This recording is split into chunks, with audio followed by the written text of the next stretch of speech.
Hello everyone. Today's topic is fluorescence spectroscopy. Fluorescence spectroscopy पढ़ने से पहले हम जानते हैं कि फ्लोरोसेंस होता क्या है। देखो, होता क्या है बेटा, जब इलेक्ट्रोमैग्नेटिक रेडिएशन को हम किसी सैंपल पे फॉल कराते हैं तो ये सैंपल इस इलेक्ट्रोमैग्नेटिक रेडिएशन को एब्जॉर्व करता है। एब्जॉर्व करने के बाद ये ग्राउंड स्टेट में चला जाता है, क्योंकि हमें पता है ये जो हमारी एब्जॉर्व करने के बाद ये ग्राउंड स्टेट से एक्साइटेड स्टेट में चला जाता है। क्योंकि हमें पता है कि ये जो एक्साइटेड स्टेट होती है ये अनस्टेबल स्टेट होती है। अब दोबारा से ये क्या करेगा, एक्साइटेड स्टेट से ग्राउंड स्टेट में जब आएगा तो जो एब्जॉर्व किया था वो उतनी ही रेडिएशन ये क्या करेगा, इमिट करेगा।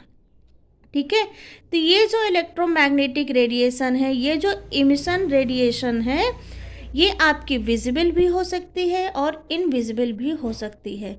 और इसी इमिशन इस एनर्जी को हम बोलते हैं फ्लोरोसेंस। ठीक है, अब समझते हैं फ्लोरोसेंस स्पेक्ट्रोस्कोपी। देखो, फ्लोरोसेंस स्पेक्ट्रोस्कोपी के पहले मैंने क्या बताया था, फ्लोरोसेंस के बारे में बताया।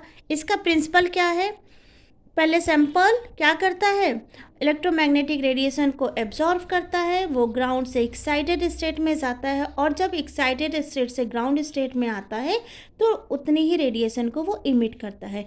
वही इमिशन स्पेक्ट्रा ही हमारा क्या है, फ्लोरोसेंस स्पेक्ट्रा।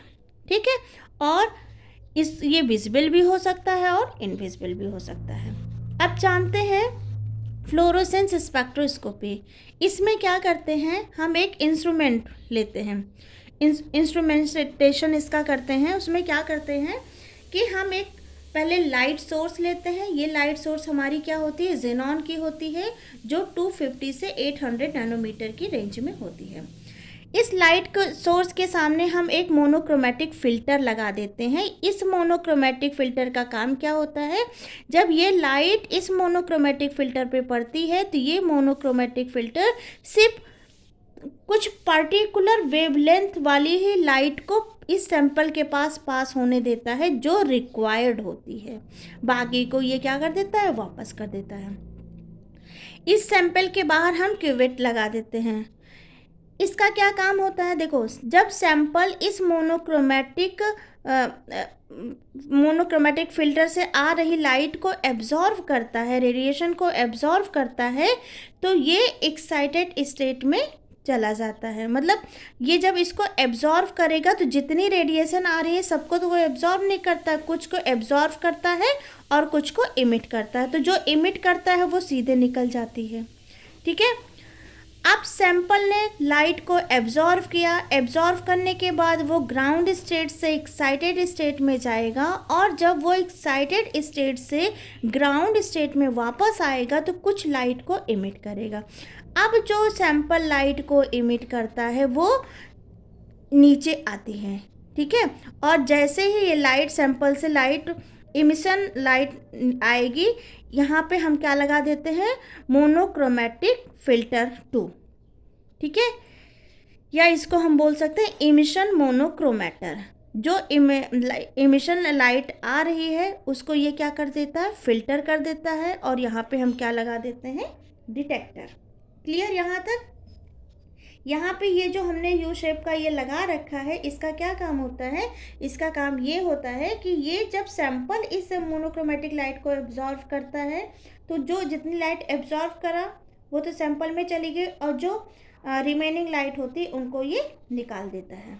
अब ये एब्जॉर्व करने के बाद ग्राउंड से एक्साइटेड और एक्साइटेड से ग्राउंड स्टेट में आएगा तो जो लाइट को इमिट करेगा वो कहाँ चली जाती है, मोनोक्रोमेटिक फ़िल्टर 2 में चली जाएगी। उसके बाद हम यहाँ डिटेक्टर लगा देते हैं और इसको डिटेक्ट कर लेते हैं। क्लियर। यहाँ डिटेक्टर क्या करता है, डिटेक्टर सिग्नल को मल्टीपल कर देता है और सिग्नल को इलेक्ट्रिकल सिग्नल में क्या कर देता है, कन्वर्ट कर देता है। ये जो इलेक्ट्रिकल सिग्नल डिस्प्ले के पास जाएगा उसी को हम क्या कर देते हैं, स्टडी करते हैं। ओके बेटा, यहाँ से जो सिग्नल आया आपका, सिग्नल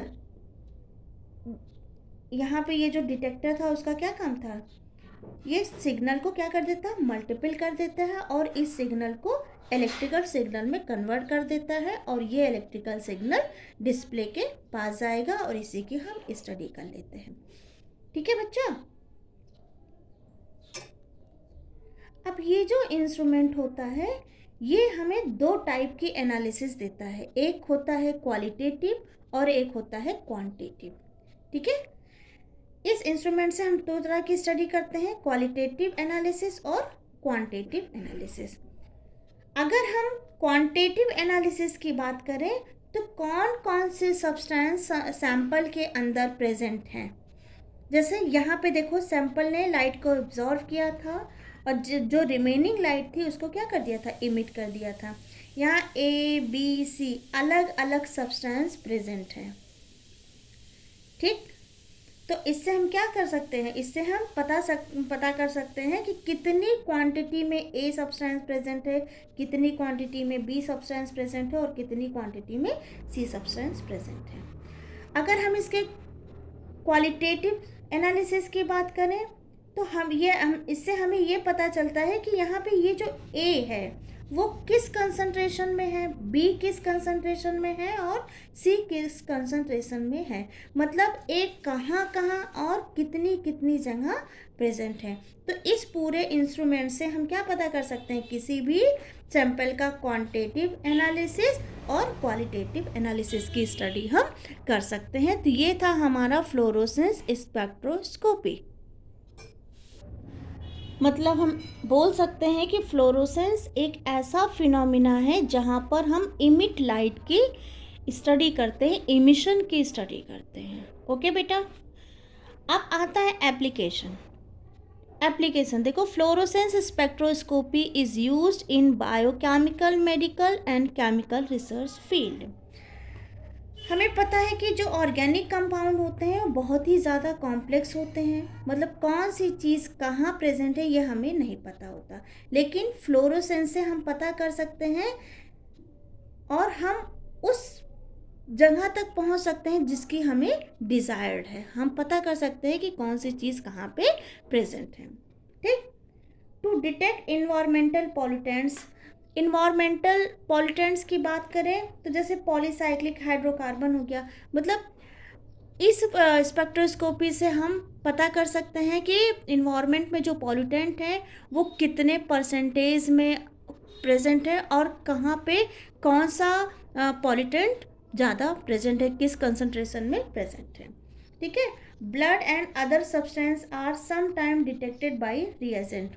कुछ केमिकल रिएजेंट से हम क्या कर सकते हैं, ब्लड और अदर सब्सटेंस को क्या कर सकते हैं, डिटेक्ट कर सकते हैं। मतलब अगर हम फ्लोरोसेंस स्पेक्ट्रोस्कोपी को यूज़ करें और उस रिएजेंट के साथ, तो हम पता कर सकते हैं कि ब्लड में क्या क्या प्रेजेंट है, कहाँ पे ब्लड हमारे कहाँ पे ब्लड सैंपल हमारा ख़राब हो रहा है।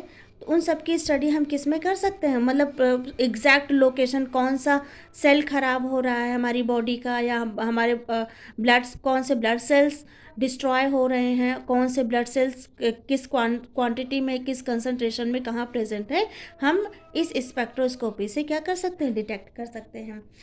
There has also been a report of its use in differentiating। अब इसको क्या कर सकते हैं, जैसे ट्यूमर वगैरह हो गया आपका, तो उसमें भी हम डिटेक्ट कर सकते हैं कि ट्यूमर बॉडी में जो प्रेजेंट है उस ट्यूमर में क्या क्या सब्सटेंस है, मतलब उसको भी हम आसानी से क्या कर सकते हैं, इस स्पेक्ट्रोस्कोपी से क्या कर सकते हैं, डिटेक्ट कर सकते हैं। फार्मेसी की अगर हम बात करें तो analysis drugs such as vitamin की एनालिसिस हम कर सकते हैं कि कौन से बॉडी में कौन सा विटामिन, कहाँ पे विटामिन की ज़रूरत है, कौन सा विटामिन कम है। ठीक है, तो इस तरह से ये क्या हो गया आपके application of fluorescence spectroscopy. I hope आपको ये समझ में आया होगा। Thank you.